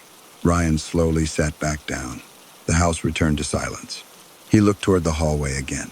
The voice had sounded exactly the same as Daniel's voice always had. Sans calme tone. Sans patient cadence. Not calling urgently. Not repeating his name. Just waiting. After a while, Ryan stood up and walked into the hallway without hesitation. No voice followed him. He checked the front door again. Still locked. The vents above the hallway whispered faintly as air passed through them. Ryan stood there thinking about the pattern once more. Then he noticed something quietly unsettling. The voice had never called his name while he was already moving through the house. Only when he paused. Only when he seemed uncertain about stepping into the hallway. Almost as though it preferred him to remain where he was, waiting in the living room, listening. Ryan walked back toward the couch and sat down again. The lamp beside him cast a warm circle of light across the floor. The hallway beyond it stayed dark and empty. He waited for a while longer. The house remained silent. Still, a small thought lingered quietly in his mind. The voice never sounded confused. Never sounded distant or distorted the way vent noises usually did. It always called his name with perfect clarity. Exactly once. As though it already knew he had heard it. And now it simply waited for the moment when he might finally answer. Ryan stayed seated for several minutes after that thought passed through his mind. The living room lamp filled the space with a warm circle of light, leaving the hallway beyond it in soft shadow. From the couch, he could see the first few feet of the corridor, but the rest of it faded gradually into darkness. The house remained calm. A faint movement of air drifted through the vent above the hallway ceiling, producing the quiet metallic whisper he had come to recognize each night. Ryan leaned back slightly and folded his hands together. The voice had never sounded rushed. It had never repeated his name twice. It simply called once, then allowed the silence to return.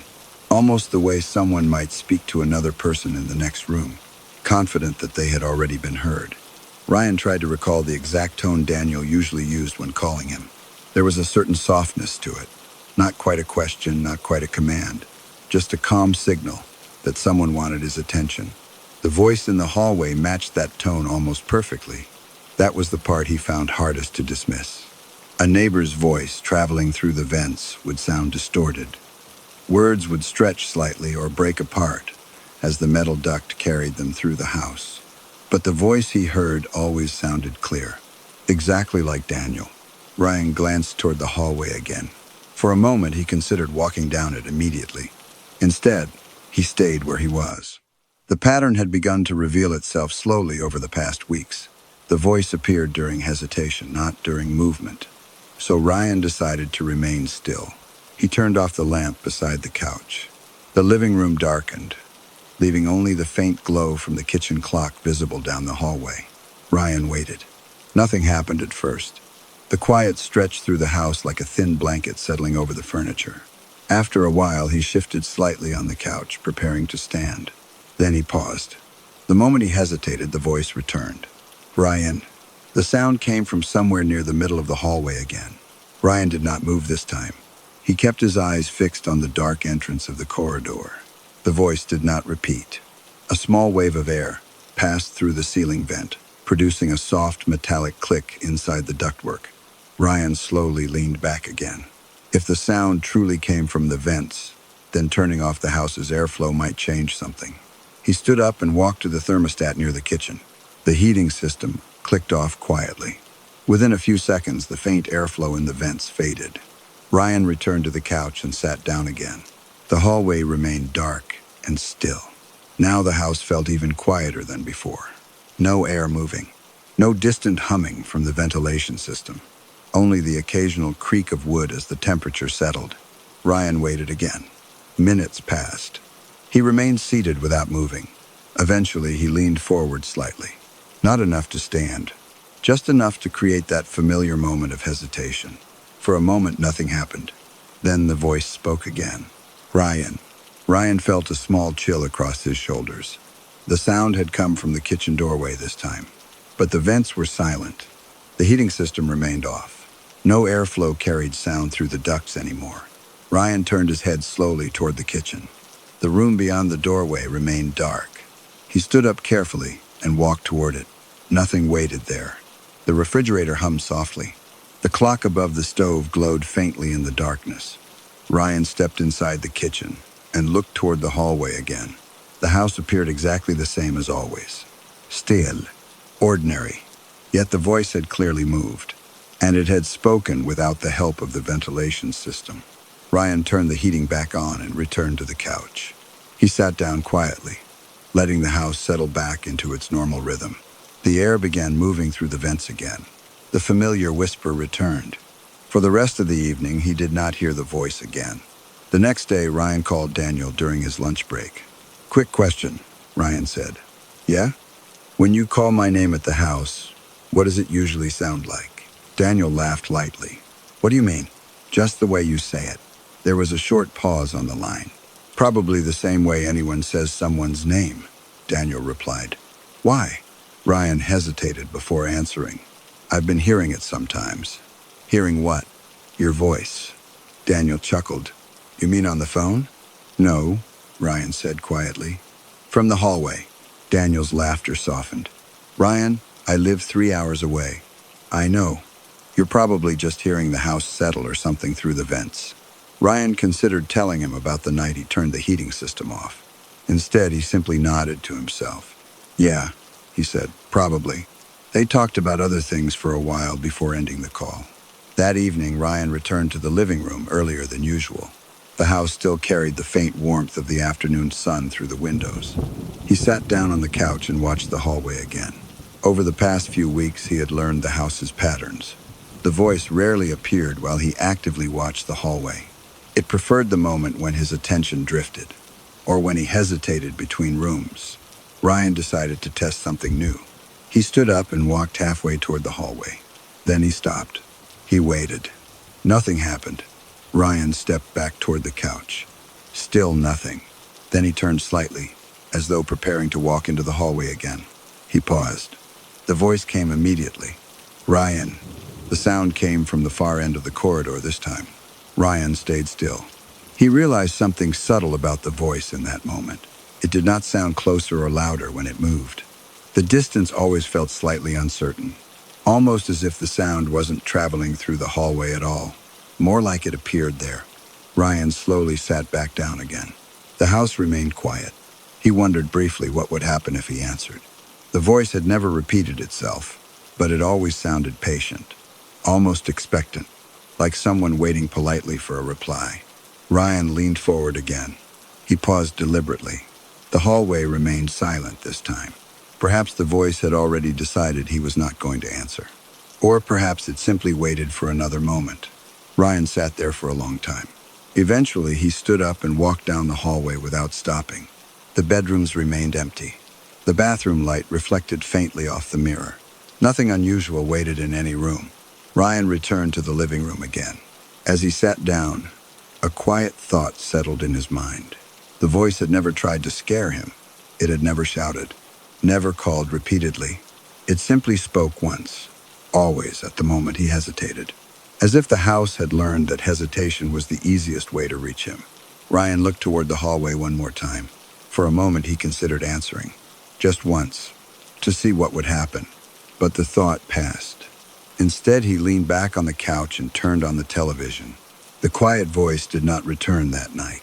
Yet even as the soft glow of the screen filled the room, Ryan found himself listening carefully to the hallway. Because the strange thing about the voice was not how it sounded. It was how certain it always seemed. Every time it called his name, it never sounded unsure.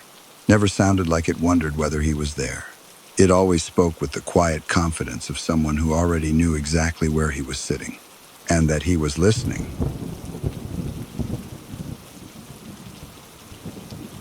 Story number 6.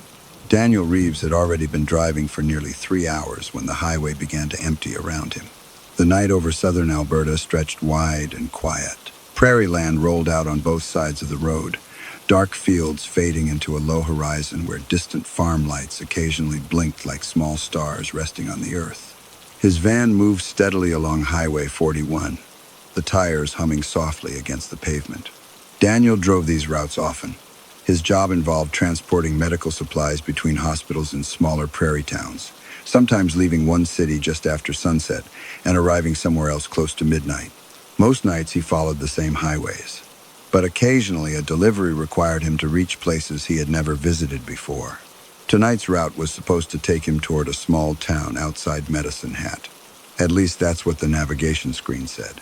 The GPS device rested on the dashboard, its calm voice guiding him through the quiet highway. "In 2 kilometers, turn right." Daniel nodded slightly and eased his foot off the accelerator. He trusted the GPS more than road signs. Over the years, it had guided him through hundreds of unfamiliar towns, hospital parking lots, and rural access roads that rarely appeared on older maps. The digital voice always sounded certain, calm, unhurried. The highway curved gently through a low stretch of prairie grass before the navigation screen spoke again. "Turn right." Daniel slowed the van and followed the instruction. The paved highway ended abruptly at a gravel road. That wasn't unusual. Many rural routes began as pavement before transitioning into gravel roads leading toward farms or small settlements. Daniel had driven plenty of them during past deliveries. Still, he glanced briefly at the dark road stretching ahead. No lights appeared in the distance. No buildings. Just a narrow path cutting quietly into open land. The GPS arrow pointed forward. Daniel continued driving. The gravel road rattled softly beneath the tires as the van rolled deeper into the prairie. The headlights stretched far ahead, illuminating pale grass and the occasional fence post along the roadside. The sky above remained wide and empty. After a few minutes, Daniel glanced at the navigation screen again. The map showed the town marker only a short distance ahead. "Continue straight," the calm voice said. Daniel followed the road as it curved gently through the darkness. Still no lights appeared anywhere in the distance.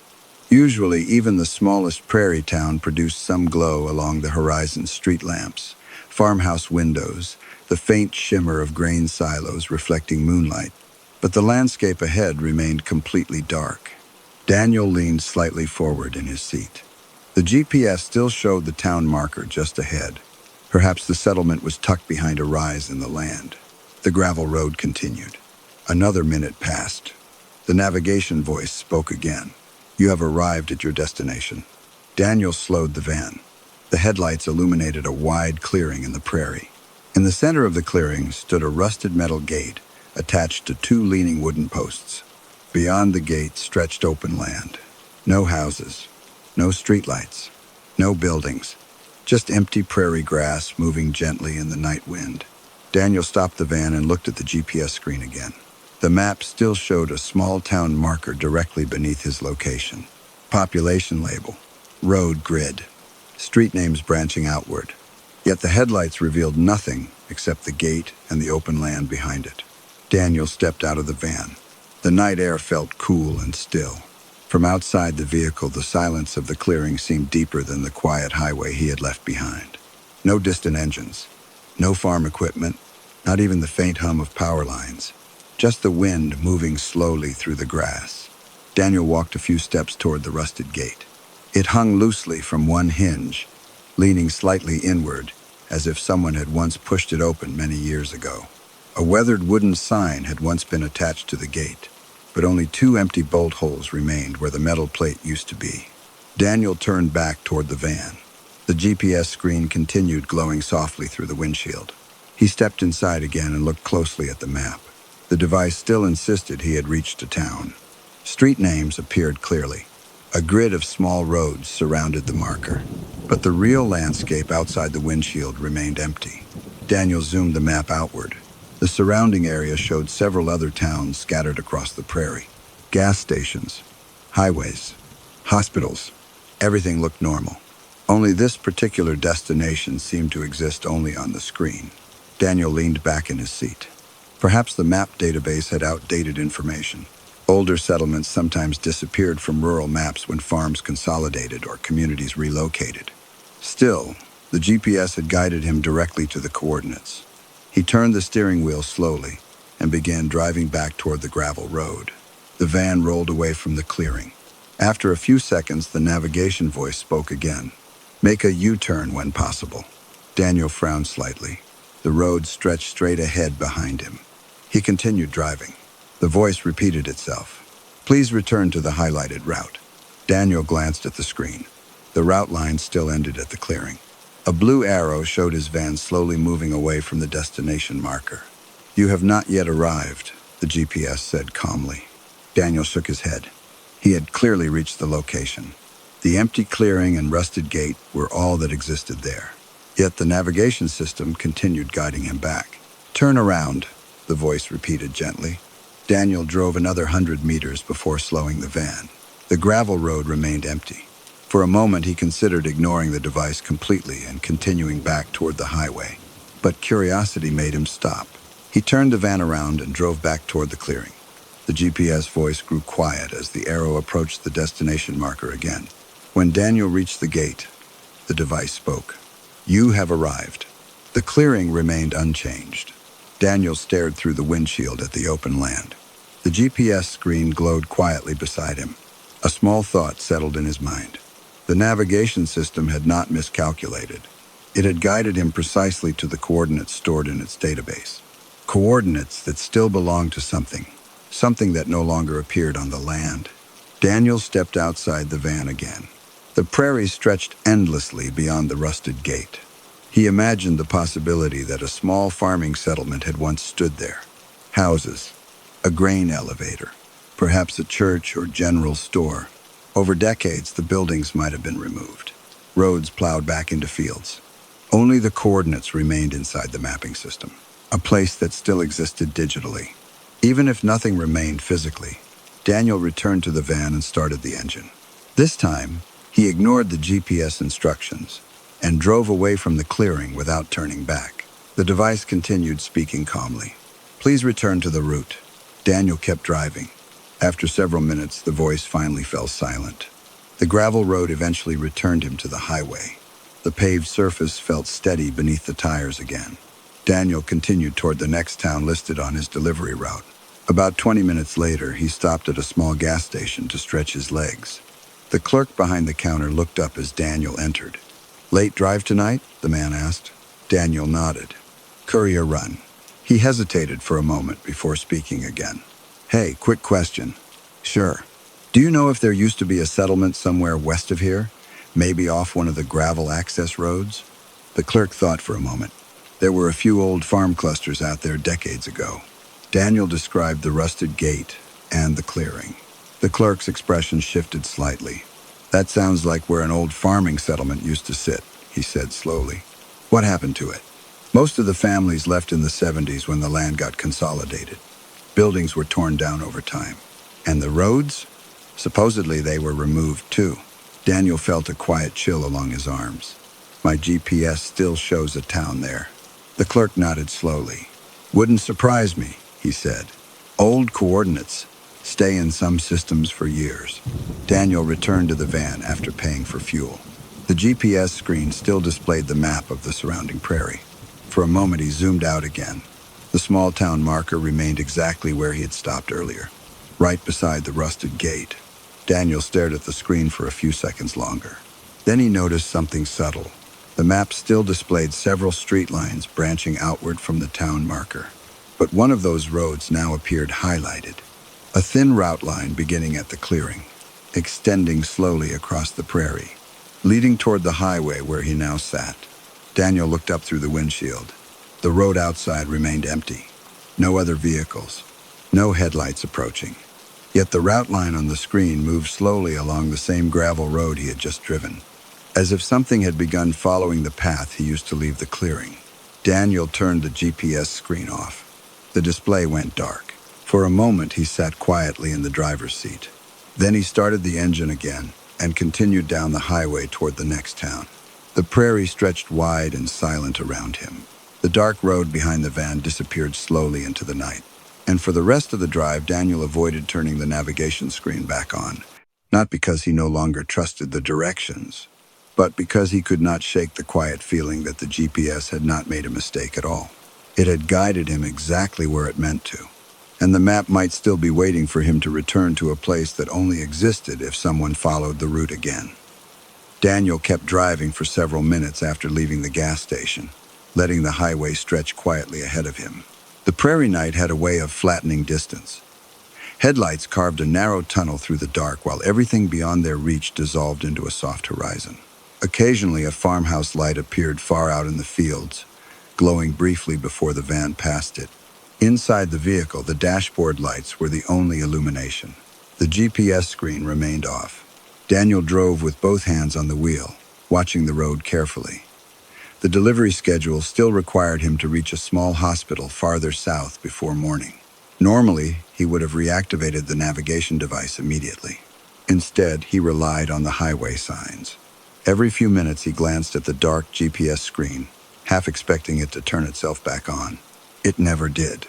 The road curved gently along the edge of a shallow valley before straightening again. Prairie grass brushed softly in the wind across wide open fields. Nothing unusual appeared along the roadside. Yet the quiet memory of that clearing stayed with him. The rusted gate, the empty land, the calm voice announcing he had arrived somewhere that clearly no longer existed. Daniel exhaled slowly and focused on the highway again. The gas station clerk's explanation had made sense. Rural mapping systems often contained outdated settlement data. Entire farming communities had disappeared across Western Canada as land consolidated into larger operations. Maps sometimes remembered places longer than the land did. Still, something about the GPS instructions had felt oddly persistent. The device had not merely suggested a nearby road. It had insisted on the destination, even after he left, even after the clearing proved empty. Daniel drove another 10 kilometers before curiosity returned. He reached over and pressed the GPS power button. The screen glowed to life.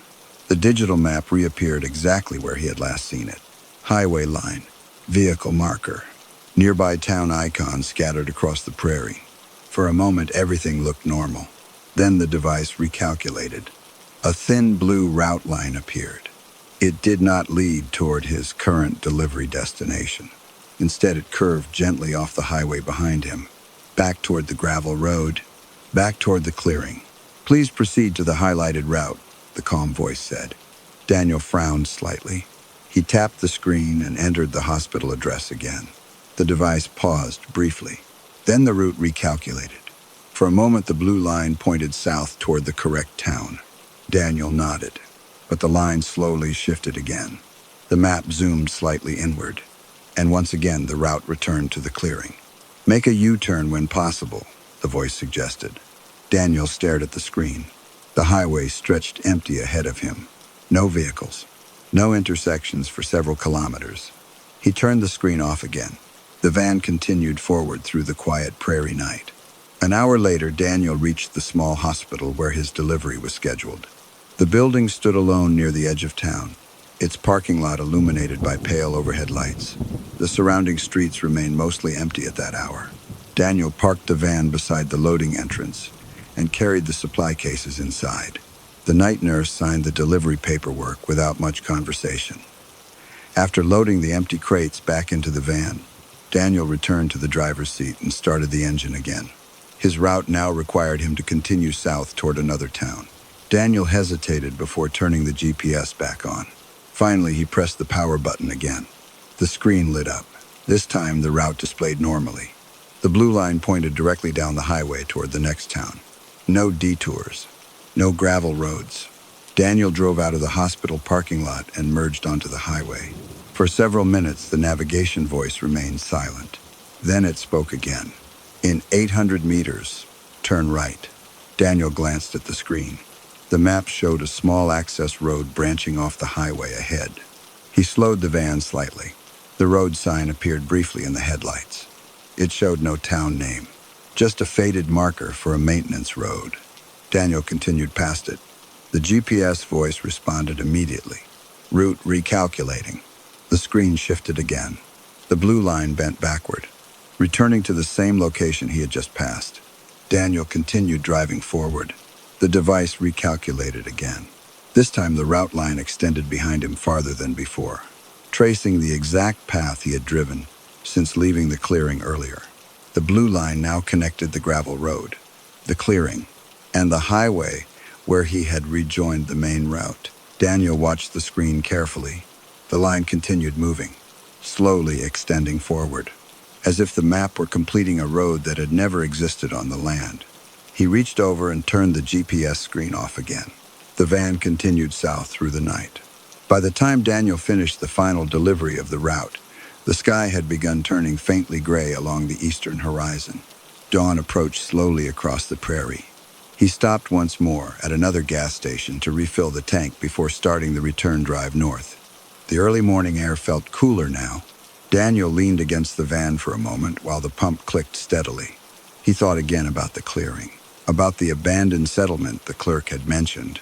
Entire towns had once existed across these plains grain elevators, churches, schoolhouses, many now gone without leaving much behind.